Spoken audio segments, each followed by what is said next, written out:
Te Maria, I'm Sherry Kinnear and these are the latest New Zealand Herald headlines.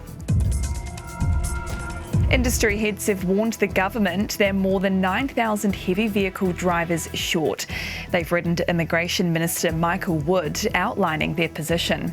Signed by the Waste Management Industry Forum, the Bus and Coach Association and National Road Carriers, the letter calls for urgent changes to immigration settings, allowing more drivers into the country.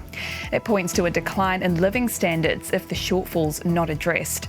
Minister Wood says moving ahead with fair pay agreements will make it easier to recruit and retain the workforce. A COVID-19 expert says the emergence of a new Omicron subvariant could drive another wave, but it's unknown how big or severe it could be. The Health Ministry has confirmed subvariant BQ.1.1 has been detected in New Zealand for the first time. The variant's been increasing in the Northern Hemisphere and early evidence overseas suggests it has a growth advantage on the BA.5, the dominant variant currently circulating here. Otago University Public Health Professor Michael Baker says it's hard to predict how the variant will impact case and death numbers. On the plus side, we are coming into summer, which will decrease transmission a little bit, but this virus doesn't need winter to spread. The battle to control inflation is expected to stunt economic growth over the next 2 years.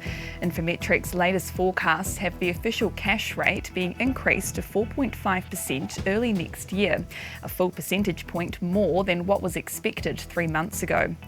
It forecasts house prices will remain under downward pressure next year as mortgage rates rise towards 6.5% mid next year. The unemployment rate is expected to rise to 4.2% by March 2024 and climb to around 5% by mid 2026. A 5.7 earthquake has rattled many awake in the wee hours of this morning. GeoNet says it was at a depth of 146 kilometres northwest of French Pass at the top of the South Island. More than 13,000 people as far south as Christchurch and north to Auckland have reported feeling the shake, most saying it was light to moderate. And to world news, the Parklands shooter has avoided the death penalty, receiving life in prison for the deadliest US high school massacre in history. Nicholas Cruz killed 14 students and 3 staff members during his 6-minute rampage in 2018, wounding 17 others. The jury's recommendation came after nearly 8 hours of deliberations following an intense 60-day trial. And those are the latest New Zealand Herald headlines. For more stories and to stay up to date, head to nzherald.co.nz. Kia pai te rā.